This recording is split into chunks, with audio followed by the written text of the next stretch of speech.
our final panel is about resilience and about community, about spiritual resilience and movement building. And I want to introduce our panel, then I want to introduce a special guest who's going to share a city proclamation from the city of Alameda. So let me introduce our panelists first. All who are good friends, and we're privileged to be in partnership with in our ministries. First, I want to introduce Reverend Deborah Lee from I Am for Human Integrity.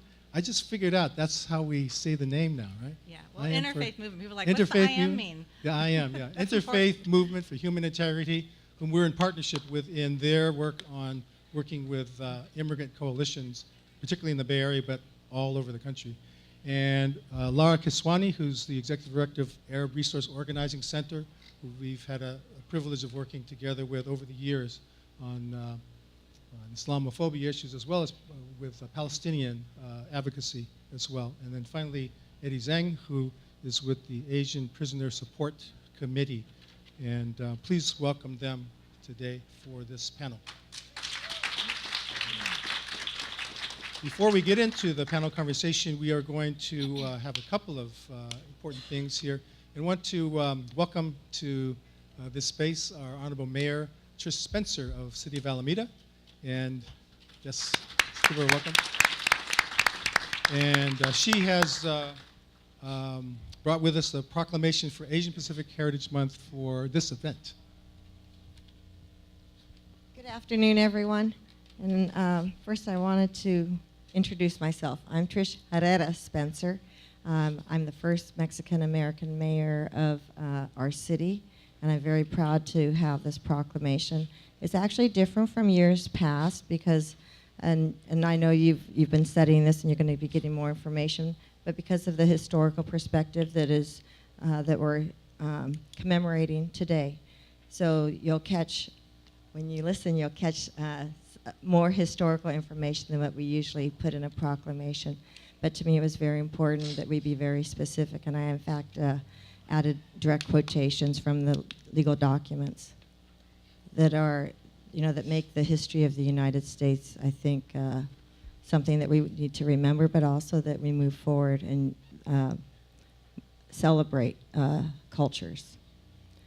The proclamation. Whereas, in 1978, Congress proclaimed the first Asian Pacific American Heritage Week to take place in May of 1979 during the first 10 days of the month.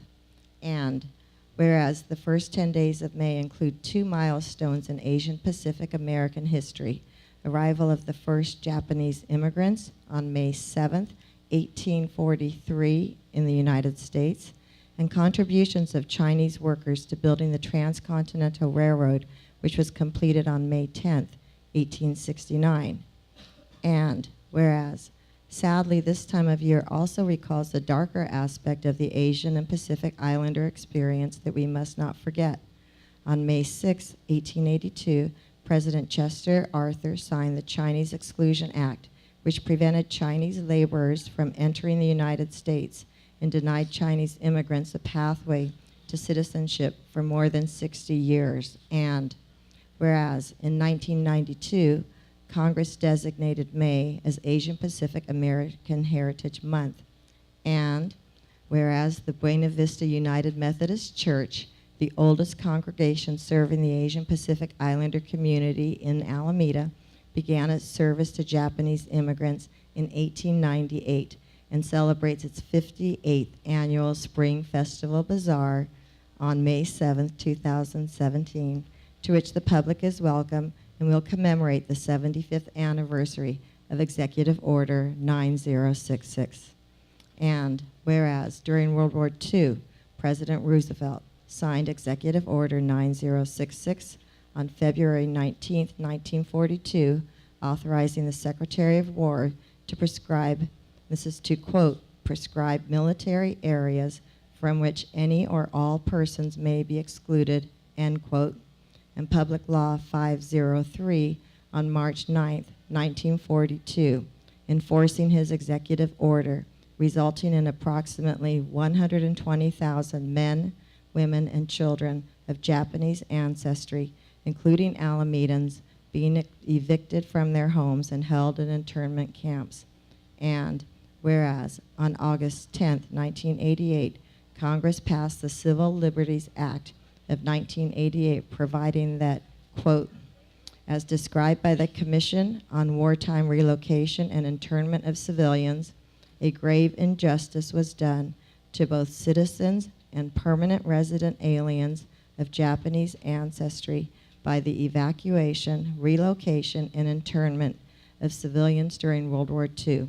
As the Commission documents, these actions were carried out without adequate security reasons and without any acts of espionage or sabotage documented by the Commission, and were motivated largely by racial prejudice, wartime hysteria, and a failure of political leadership.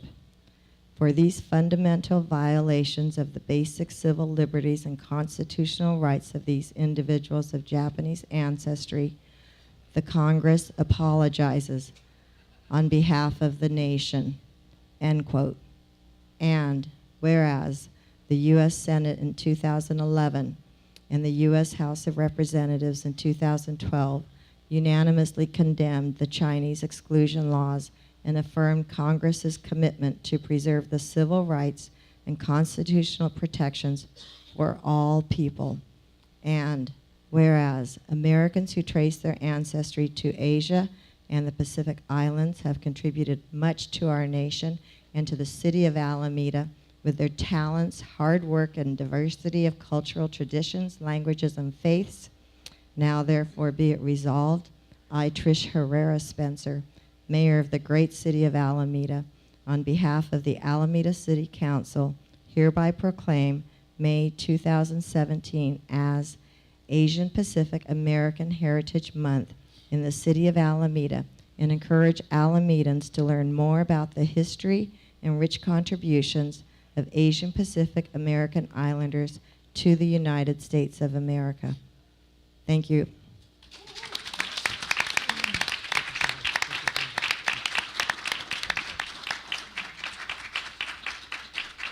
I want to thank Mayor Spencer for making the special trip today on this day to be with us for this special program. It's interesting, when I first was appointed to this church in 1988 was the year in which the Civil Liberties Act was passed, August 10th, 1988. The city of Alameda, the political climate at that particular time wasn't such a place that was open to our narrative and our story. In fact, when I went to council members to talk about us doing a special commemoration of that, they said, we don't do those kind of things here.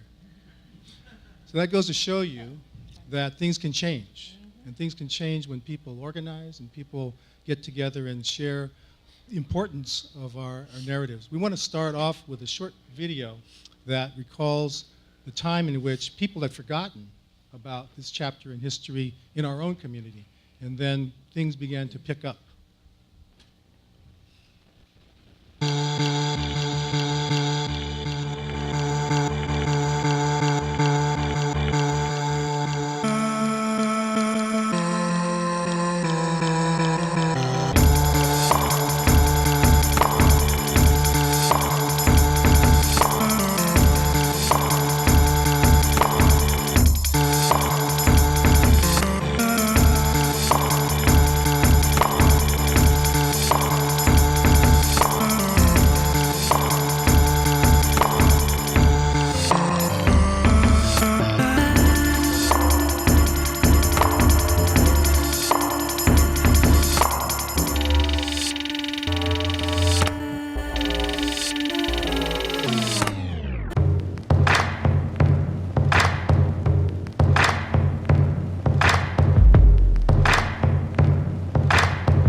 pilgrimages and days of remembrance became community forms of remembrance, but also organizing to seek justice.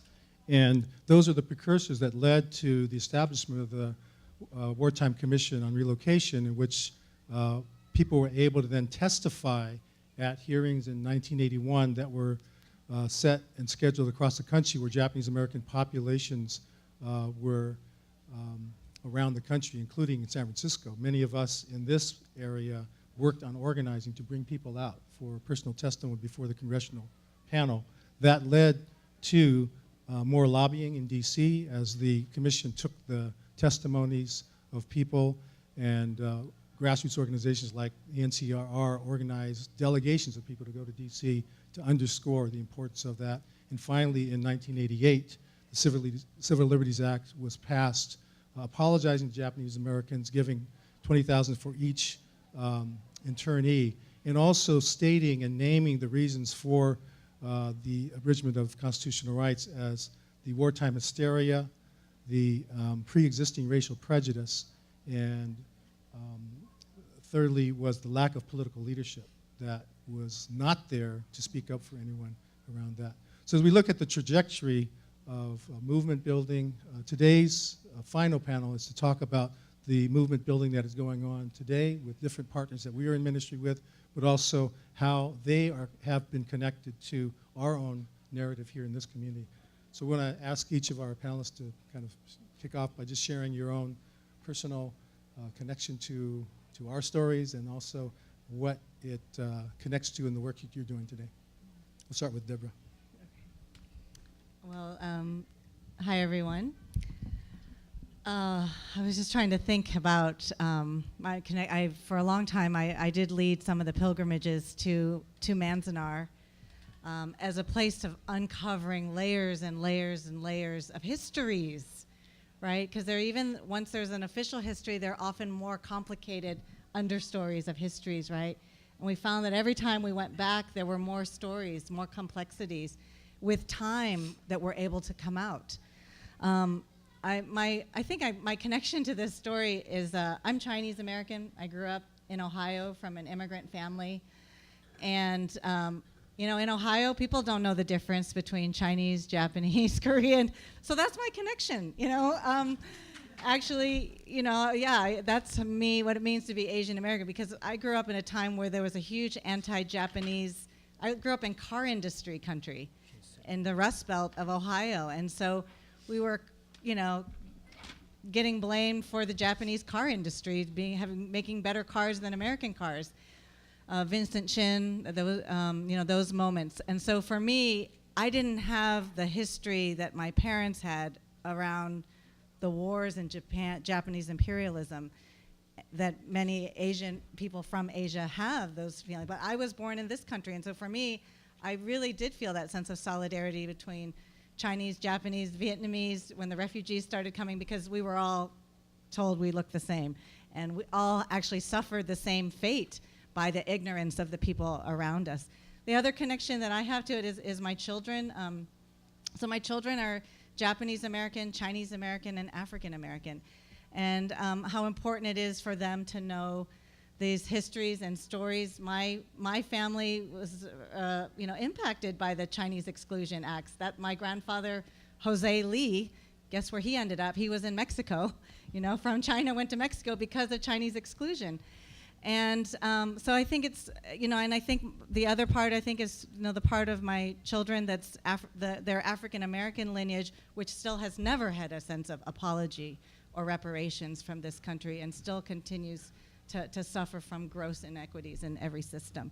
So those are my connections. I think the other piece, I work now, especially with the issues of immigration, with immigration detention, and just like the images of people going to discovering the site because of the obelisk, because of the graves that were buried in Manzanar, and people going, before the young students found it in 1969, there was a Buddhist priest and a Christian minister who continued to go to that grave site after the camp was closed every year as their Memorial Day to honor the dead who were there, who had no relatives to remove the bones. And so we go once a month to the Richmond Detention Center as a site of one of the 250 detention centers, and I think I always think about the disruption that internment had for the Japanese American communities. My friends who were 1-2 generations removed from the actual experience, but the disruption and trauma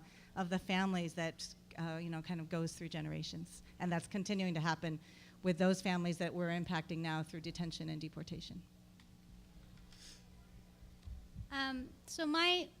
I grew up in the Bay Area as a Palestinian from a refugee immigrant family, the first of my siblings to be born in the United States. So a lot of my working class immigrant experience shaped my politics and my values and my principles. And in terms of what relates directly to the Japanese internment experience and how I became aware of it was actually in high school. So learning about it in my high school classroom and having that history help make sense of my own people's experience of war and occupation. So knowing that what we experienced isn't new or unique, but part of a trajectory of systemic racism that is institutionalized and historicized in ways and normalized in different periods of time. And so being able to then, as an Arab, as a Muslim, as a Palestinian, in a U.S. classroom in the Bay Area, knowing that the way in which my people were invisibilized, not talked about, and the way in which not too far from here in Palestine they're occupied and living in open air prisons funded by the United States,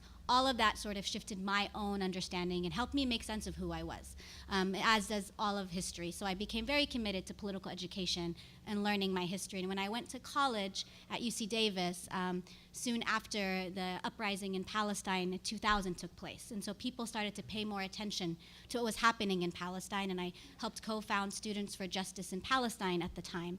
And right away, I started to learn and uncover more of my own history of repression here in the United States.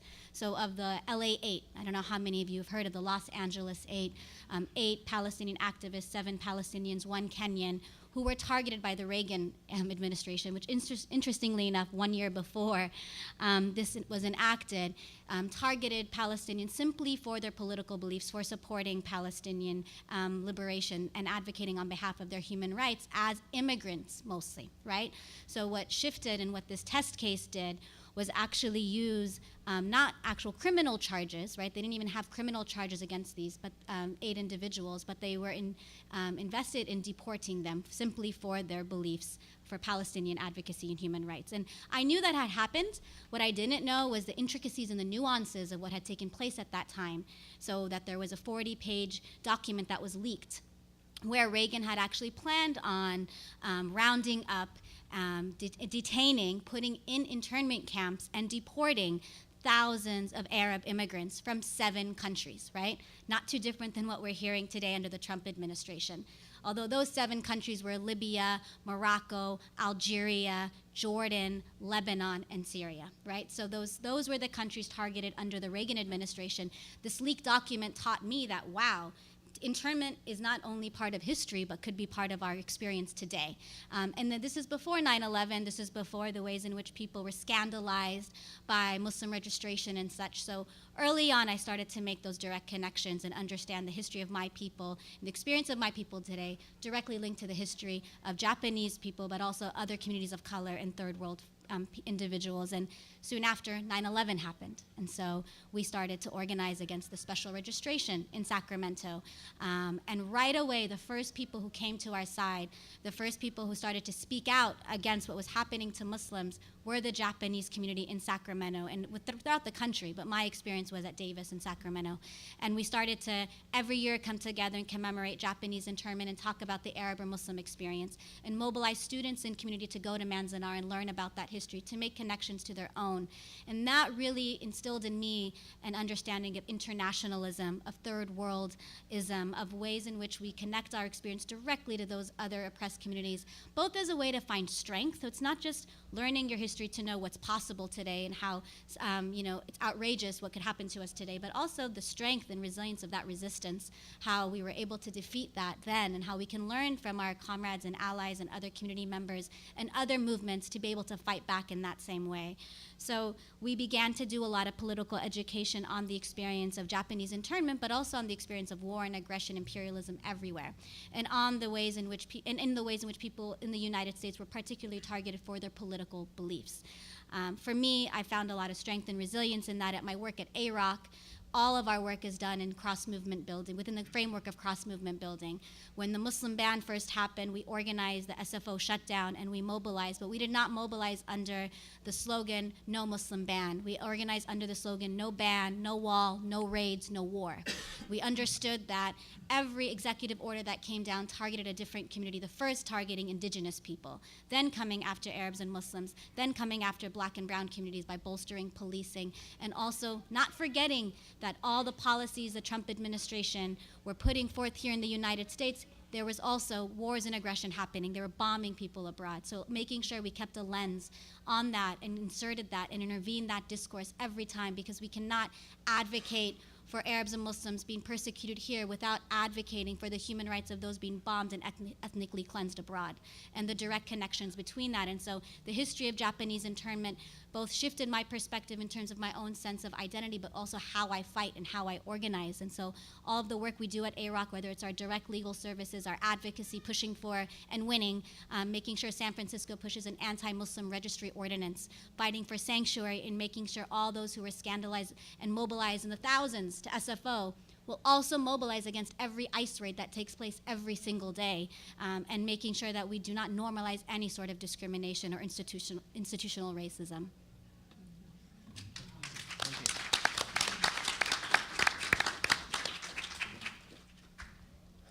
Well, happy new breath, everyone.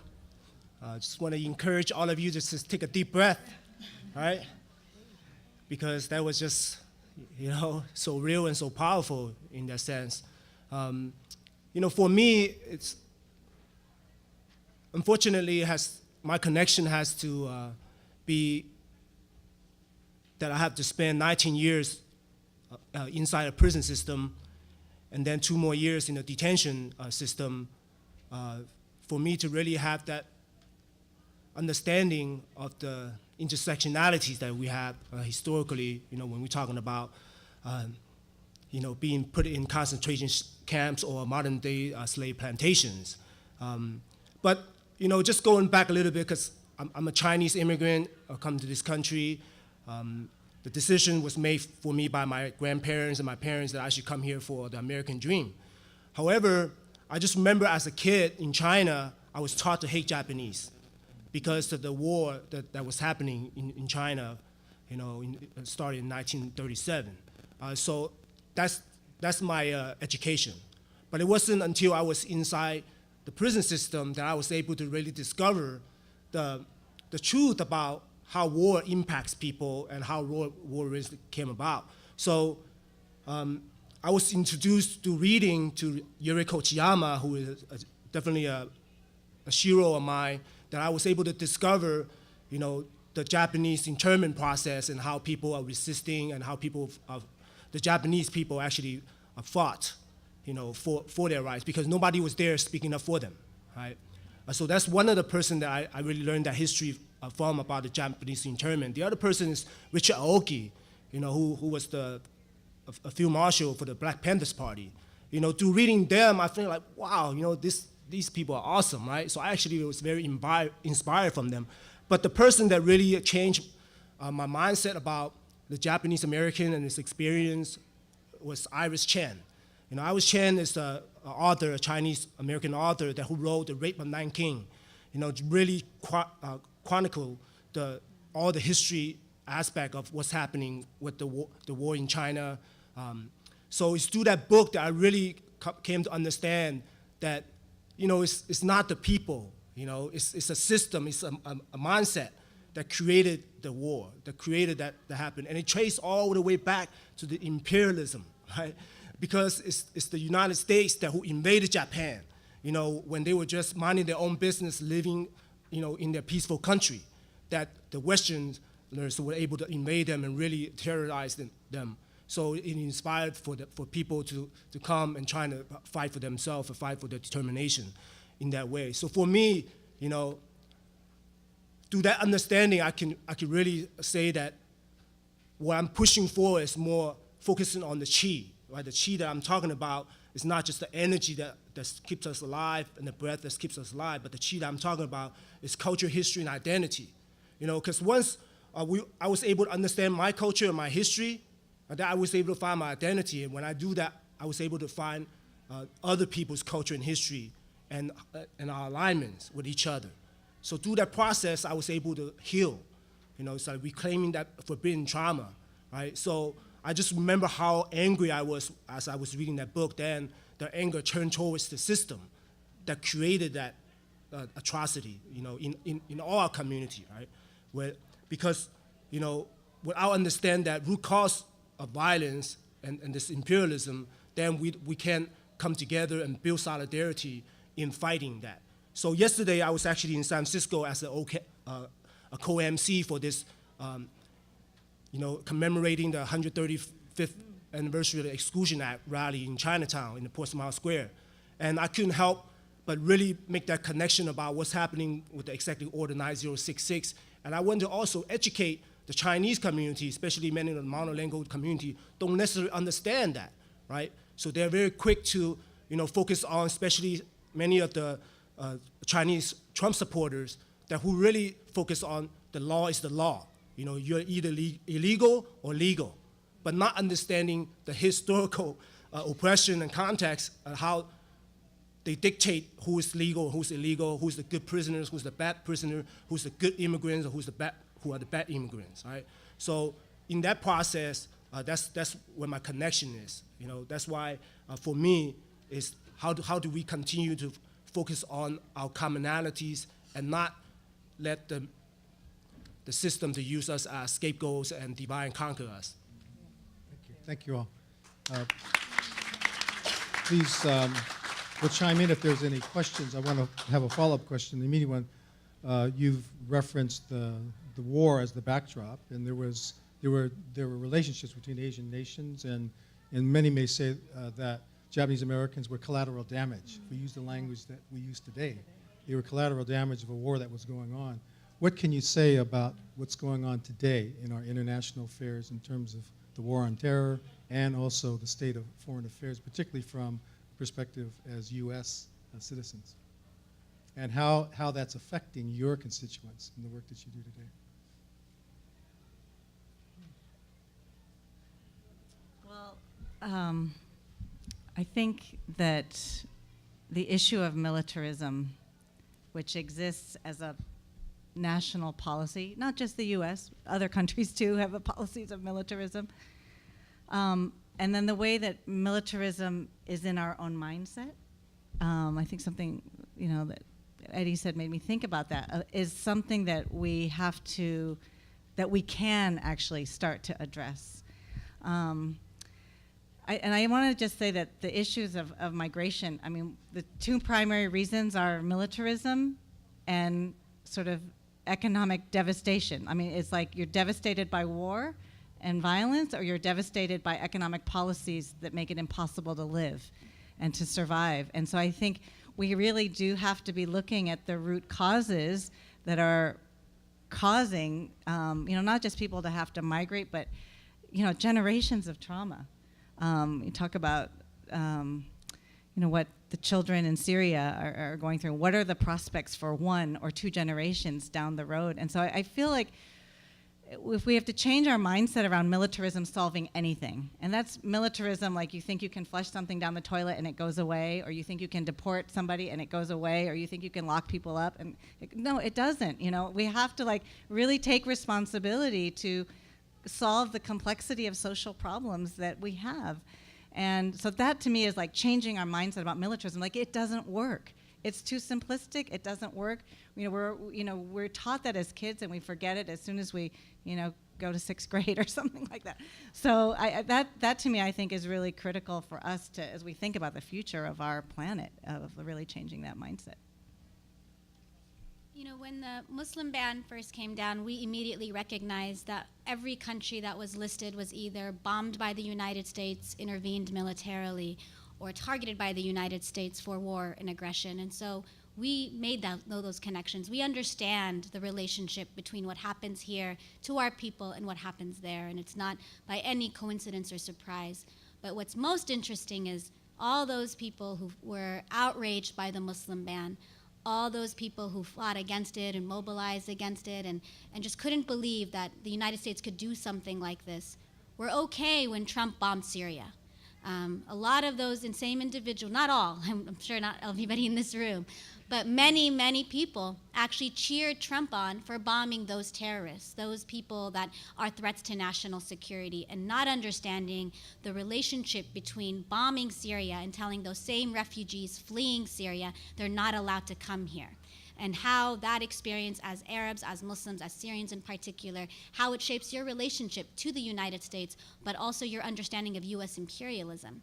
And so everyone around the world seems to understand that a lot more than us here in the United States. Everyone around the world seems to understand the relationship between war and aggression, US imperialism, Western imperialism, and their experiences, and are standing in solidarity with all of us here fighting against fascism, racism, war, and aggression. And so it's on us to be able to be better and more courageous to make those connections and understand ourselves as part of something much larger, but also responsible to do that. We have a responsibility to make those connections. And so back to militarism in particular, I think there are many ways in which locally we've been organizing against militarism to make those connections. You know, we fight against Urban Shield, the largest weapons expo and SWAT training in the world, happening here every year, not only because it's a militarization expo. There's militarization expos and militarized trainings happening all the time. But this one highlights the relationship between global repression and local policing, bringing militaries and agencies from around the world who are repressing and massacring and ethnically cleansing communities to train law enforcement here to do the same thing and treat us as enemy combatants. So there's ways in which we try to highlight that and lift it up in our own community, but also to push the broader community in the United States to make those connections, because it's not okay to say it's okay to bomb Syria, but no, let the refugees in, right? There's a reason why those same people are not being let in, and there's a reason why the U.S. is invested and interested in making sure that it continues to devastate those same regions and force people to come here in the first place. You know, we provide immigration legal services at AROC, and we know that we do that in a way to fight against forced migration. We don't just provide a service for service sakes. We want to enable our people to fight back, to feel like they have a sense of dignity and can live live in a healthy lifestyle here in the Bay Area, but also be able to fight those same conditions that force them to come here in the first place. I just want to add on to is that, you know, being someone who is really trying to advocate for prison abolition in many ways, but in incremental kind of ways, because just people can grasp the idea without prisons. It's always about changing that mindset, right? How do we change that mindset? But when it comes to the United States policies, when we look at the Asian American and Pacific Islander community, and also the Mensa community, which the Arab, Middle Eastern, South Asian, community, are that the migration to the school, to the prison, the deportation pipeline, right? So the forced migration, we talk about many of the Southeast Asians, how the United States utilize other people's country as battlegrounds, create many of the proxy wars that's happening across the world historically, how they position the military in other people's countries so they can better set off the war and start sending bombers out easier to terrorize other countries or just deplete their resources, right? So it's those the same type of the mentality that's happening historically, when they wipe out the Native Americans of this land and took the country, and it's the same way that they enslaved the African Americans, where the 13th Amendment of the United States still continue to allow slavery to exist. So we can see that the mindset of oppression and militarization and the imperialism has not really changed. But we always look for hope, and when we're talking about resiliency, it's always the people who are being oppressed asked to be more resilient. It's the people who are living in poverty. They say, "Oh, pull up your bootstraps, tighten up your belt." It's the people who always dealing with violence and losing life every day, that they ask them, well, be patient, So when it happened that way, we say, you know what, enough is enough, right? We can't allow this to continue to happen. When we allowed the Exclusion Act to happen and the Executive Order 9066, and now it's the Muslim ban, and then what is next? So we can continue to say, oh, let's apologize for what happened, but then, let's target another group of people and then apologize to them later. Maybe 10 years from now, they apologize to the Muslim ban. So, I mean, we have to think, we have to have big visions, and then we have to take action, right? The action has to come from that love, that, especially the unconditional love that, when we talk about in the religious sense, the agape love that we need to really embrace.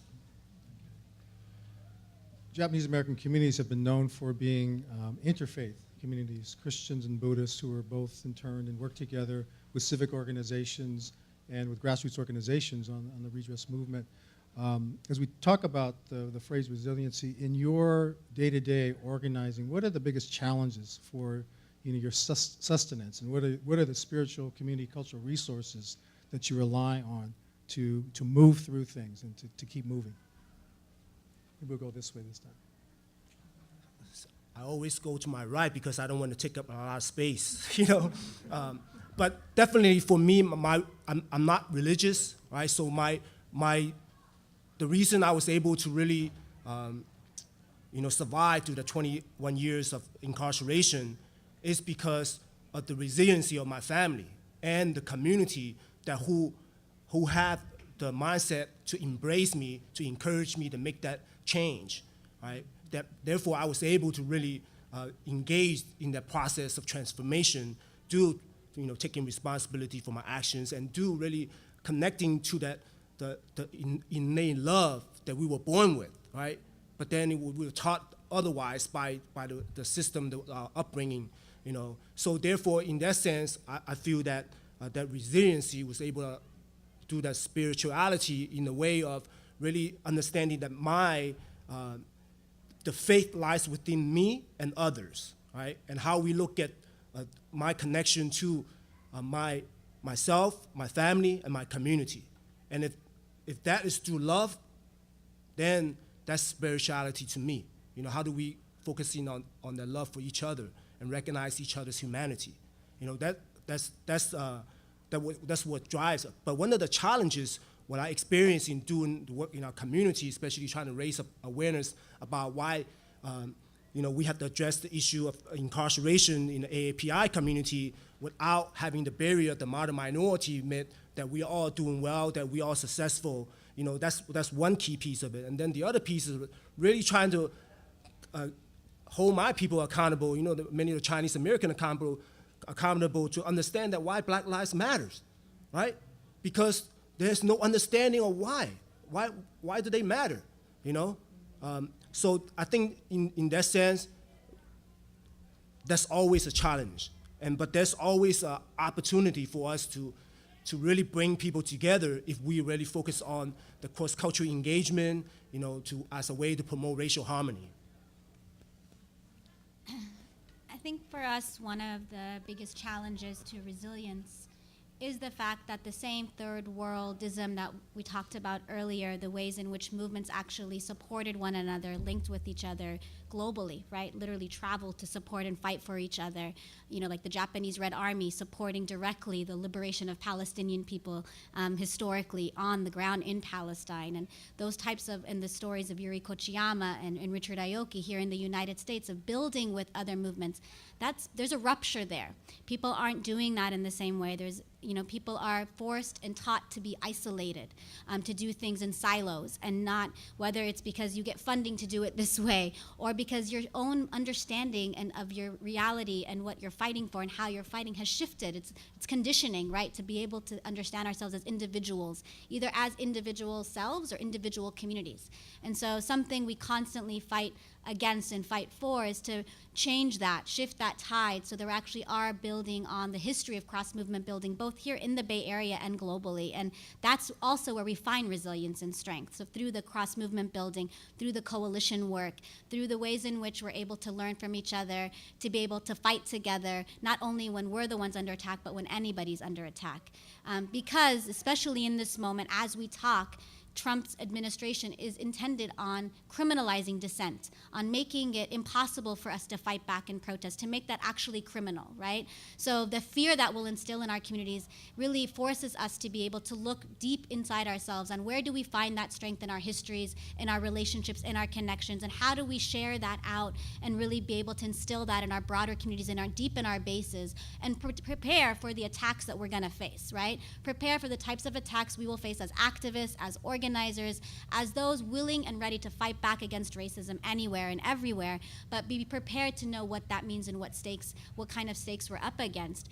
Although I think in that light, people talk about that and remember COINTELPRO and sometimes can freak out and be worried or scared, but ultimately what we also learned from those same lessons from those days as we do from the Japanese internment, there are ways to fight back. We always have fought back and we continuously win.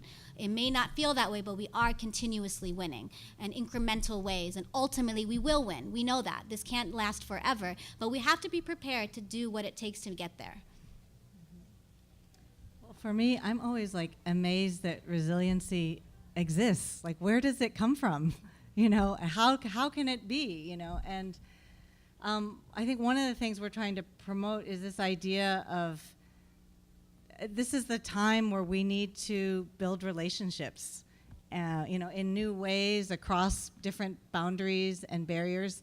And I think there's oppression robs everybody of the humanity. We think about oppression robbing the humanity of the people being targeted.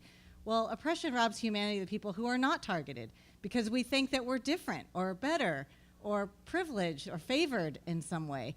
And we think that it's not my issue. We think we can say that it's not my issue, but that is a distortion of humanity. It's a distortion of the world. It's a distortion of who is our family. And so I think it's not about, doing things for or being involved in an issue. It's about being involved in your family, right? And who we love. And so how do we expand who we love? Who is our family? How are we more deeply connected? I think, sometimes, we do a lot of things, and sometimes people will say things like, "Oh, well, thank you for giving me hope." I was like, well, how does hope happen and how does resilience happen? Those are two mysteries to me. But I think that it comes about when we just are with people. And I think those of us who may think of ourselves as, having capacity or rights or privilege, we have to get used to the idea that we're not fixers, rescuers, even doers. At this time of Trump, I think it's kind of the field has been evened out. We all feel like, what do we do? What can we do? But I think really having faith that presence, that holy presence with another person, being with other people, accompanying, struggling together, trying to figure things out together, that somehow out of that is born hope and resilience in the sense that people are not alone. Any questions from our audience members? Yes. If you can stand up and then shout out your question.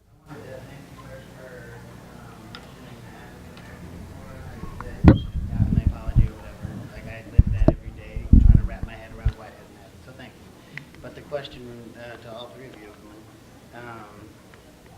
how much of it, especially with the rising tide of nationalism or ethno-nationalism, whatever it is, more recently, Marie Le Pen, I guess, she got defeated in France. So it's showing that people are rejecting that idea, but the article I read this morning basically said she has gotten more votes.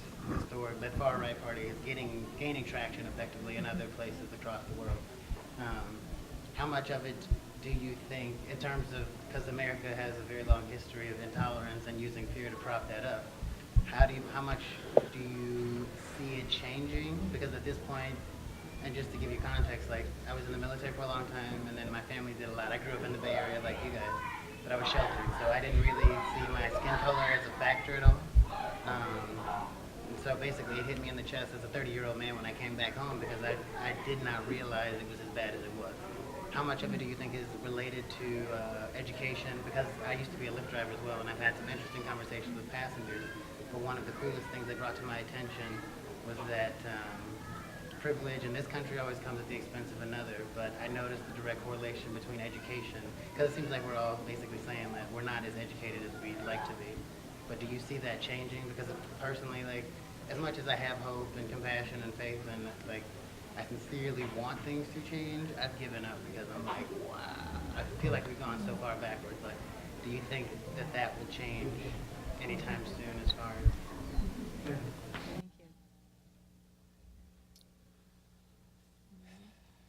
I think we're seeing a lot of changes in a positive way. You know, back to the point around resiliency, in order to find resilience, you need to win. You need to feel like it's possible to win. And part of that also means you need to feel that there's a shift, right, in the tide. And we are seeing the right bolstered in a way we haven't seen before. The history of the United States, the foundation of the United States actually being unmasked and really having to confront that history and fight back against that systemic racism, institutionalized oppression this country was founded on, right? But at the same time, when I look back at SFO, for instance, right, the other side of that is you're seeing people come out in ways they never have before. You're seeing the same people that you would think would be scared to organize and engage in direct action, shut down and engage in direct action at the international airport, one of the most highly surveilled, most scary places for an immigrant, let alone a person of color, to migrate through, right? And you had people that were targeted by the ban shutting down that airport. You had undocumented people. You had people bringing their children, ready to shut down that airport to free their people that were detained, and we won. We were able to actually free those families and get them out.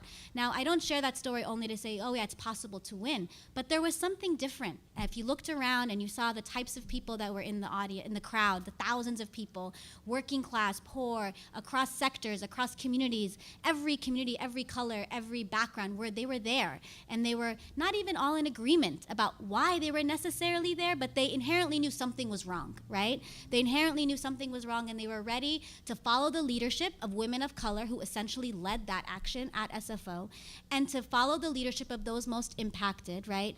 To be able to fight back against the state, against white supremacy, against nationalism in a way that I don't think we've seen before, at least not in the Bay Area to that extent, at least not in recent decades. So there is a shift, and at the same time, I don't study the right, although I know many people spend hours and hours studying the right, and that's something we all need to do. So when we talk about political education and we talk about learning our history and education more broadly, we also need to spend some time studying the right, studying conservatism, studying nationalism, studying what's happening in France and Europe and the United States, so we can better unpack it and be able to fight back and make dents in the system.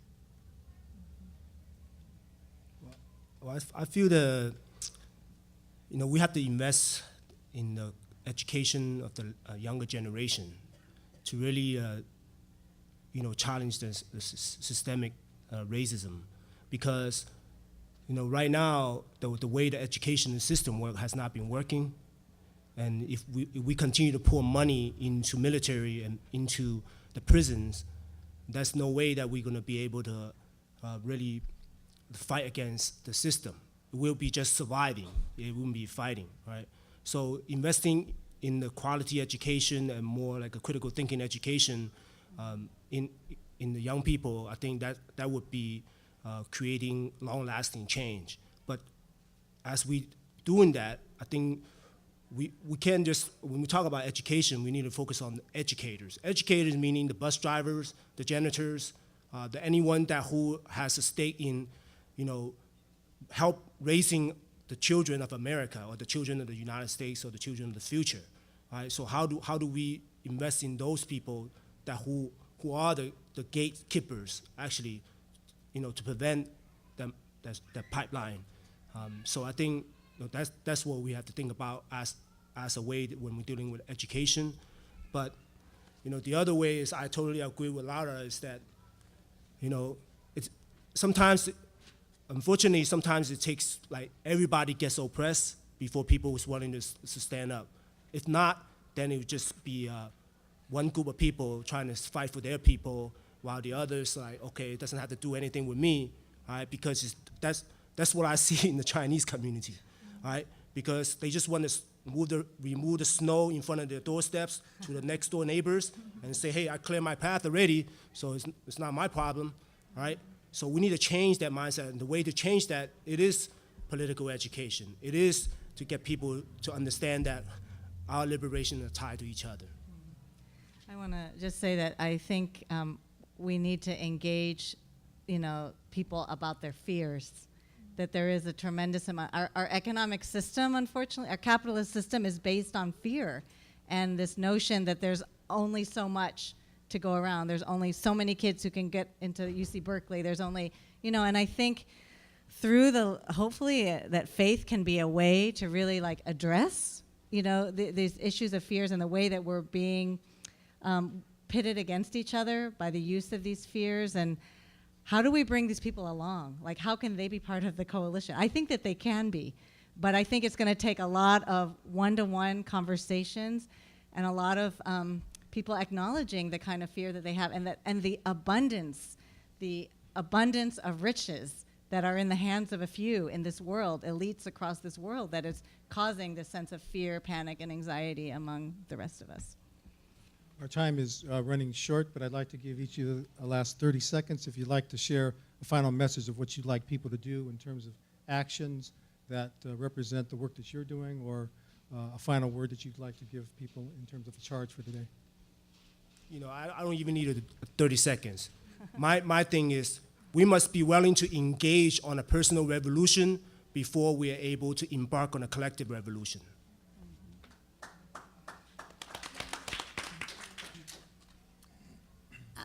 Organize. So get involved in an organization, in an institution, in a church, whatever it may be, so that you have an avenue to actually fight back and do it with people, like-minded people that are willing to fight for you as well. The stakes are high at this moment. We need to all be involved in some sort of organized fashion to take action, and we're lucky to live in the Bay Area. And then in addition, continue to support those ongoing campaigns and struggles that have been happening for decades in the Bay Area, because the work we have been doing is that much more important.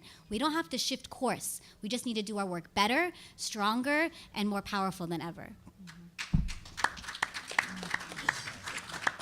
I just want to lift up the work of Berta Cáceres, who a year ago was murdered, assassinated in Honduras for her work to prevent the displacement of her community by an international hydroelectric company. And what strikes me about her example is that in their work, they were very theoretically consistent. She talks about being anti-patriarchal, anti-racist, anti-capitalist, anti-militarist. And it wasn't just in their campaigns outside, but she said, how is our organization these four things? How do we practice being anti-racist, anti-capitalist? How do we, in our relationships, do that? And so I think that that's a charge that I think a lot of us are really busy since the elections out there doing stuff. And I want us to also be able to invite us to take time in our own lives to think about how are we creating that world that we want by changing those values that have seeped into our own beings as well. Thank you very much. As we close out, I just want to say a quick word. Some people have asked us, how can Buena Vista be involved in so many different ministries and have partners like Debbie, where we're working with the immigrant population and hosting a Guatemalan family here at the church? How can we be working with the Palestinian cause and with the Lara and Arab Muslim concerns as well, and supporting the Asian Prisoner Project that Eddie has founded at San Quentin, as well as our LGBTQ ministry and ministry with human rights in the Philippines? It's because the overarching theme of our ministry is about building beloved community. It's not just about what we're against, it's about what we're creating. So I just want to leave that word with you about how can we all be a part of building beloved community, whether you participate with us here or with all the partners that we have or the organizations that you're a part of. Continue to build on what we are doing to create the beloved community in the world in which we live. We want to really thank Deborah and for Lara and for Eddie for being with us today, and we're really privileged to be able to be partners with them for the work that they do out in the world and having us be a small part of what they do. So please give them another hand for their tremendous work. I'm going to pass the mic back over to Gayla King and for our closing. Great. So thank you. As Reverend Yoshi said, in addition to building the beloved community, we also want to uplift this notion of being a sanctuary, as our historical legacy has taught us. For those of you that were with us throughout the day, we were able to reflect on that and in the ministries that we are doing. So we welcome you. If you're interested in staying connected to our work on sanctuary, please sign up out there, see a few calls to action, and join us in that movement. So we are closing the program for today. In a few minutes, we're going to have Ben Luis and Chris Planas come up and play some music, and that'll be the end of our program. So thank you all for joining us. We hope you were able to get food, do the raffle ticket, silent auction. Thank you.